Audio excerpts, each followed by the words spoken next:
Freezer meals, Holly. Winter is a time when some people like to cook, some people don't like to cook. What do we need to know about proper freezer meal preparation, storage, and use?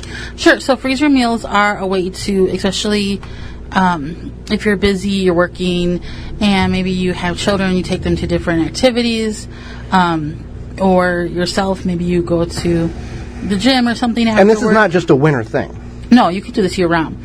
But people tend to do it more towards the winter because now it's getting colder out. We're being in our houses more.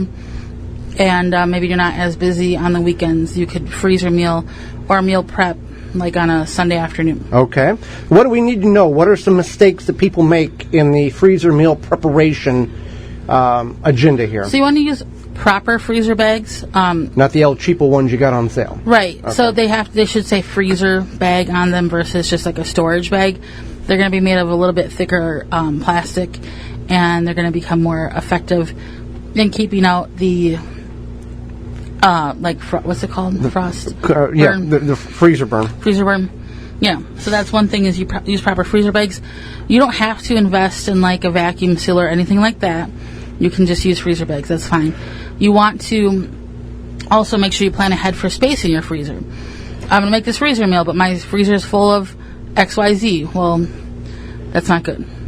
And then let's talk about that as we get into all this. But the preparation in which making the bag fit into the freezer, you can do it a couple of different ways. You can lay it completely flat, like sheets of paper. We'll get you're going to get to that. Mm-hmm. Okay, all right. Okay. So sometimes maybe you want to double or triple a recipe. When you do that, you want to make sure you're not harming the integrity of the recipe. So something like meatballs, you could double, triple those easily. Something like a pasta dish, you might end up with mushy pasta. So you kind of want to keep that in mind, is one thing. You also want to make sure you label and date. I pulled something out of the freezer. What is this? I was like, is this soup? Was this stew? What was this? And it had chunks of ice on it, so it probably wasn't going to taste, inside the bag. First in, first out also yeah, is first in, first out is definitely something. So we labeling, waste food too. We're not perfect, yeah. Mm-hmm. The mystery of what is this, and do you think, nope, we're not going to eat it type of, if you don't know, you shouldn't eat it. I really don't even know what that was. Okay.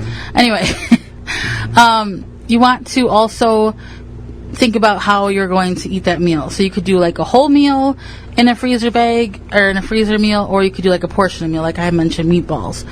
Meatballs are versatile. You can do pasta with them. You can do all sorts of things with them. You can make mini meatloafs, which is kind of meatball-ish. And the reason why you say that is if you have pick a number, 3-pound bag of whatever. You want to use that all in one setting. It's not take a little bit, freeze it, let it thaw, freeze it, let it thaw, freeze. That's when you completely ruin whatever dish that you're trying to use. And then also, you can portion this out. So they sell freezer bags in different sizes. And if you're like, I'm going to plan ahead, do this, and have this for lunch one day every week for the next three months or whatever, you can do that too. It's doable. It's very doable. So there's that as well. And then first in, first out, you want to portion out the meal. Kind of think about that. If it's just you and a spouse versus you and a family of 5. Now, when we do this, obviously you said there's certain items or dishes that are not recommended to be freezer meals. There are some that really are recommended. Is there a quantity in which you would say is the maximum in which you should create? Like a 5-pound, a 1-gallon bag versus, what's the guideline? Well, I guess if you're talking about soup, you would want to think about how much soup you're making and then freezing. And this is where you would also want to portion it out, and that's why it's good to know that there's different freezer size bags. But like you had mentioned, Joy, if you're doing something like soup, maybe you want to lay it flat and freeze it, take a cookie sheet, put it in the bag, lay it flat and freeze it, or the juice carton. Yeah, you take a cardboard juice carton and cut the top quarter off, and then you put your bag in that freezer bag in that carton and put your material in there. Then freeze it and then slide that bag out. What that does is now you've created a cube that is a stackable cube that is maximizing the space in your freezer It's not just all willy-nilly, as you like to say, in regards to the material just not stacking well, and you're losing the space in which you are trying to utilize in your freezer. I say willy-nilly? Yeah, you say willy-nilly. Okay.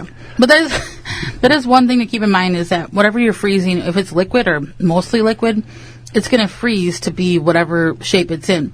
So if you're trying to be smart about using freezer meals, using your freezer, it's good to think about that and plan ahead of time. Yeah, what's going to be best. Instead of having this like random weird shaped bag. Yeah, and again, label the thing. Use a reliable marker, because these things do wipe off when it comes to that. When we come back, it's going to be is that pretty much? Oh yeah, it's pretty much it, isn't it? With the freezer meal. Yeah, I mean, you can just do a lot of Google searching, Pinterest, what have you, for freezer meal ideas.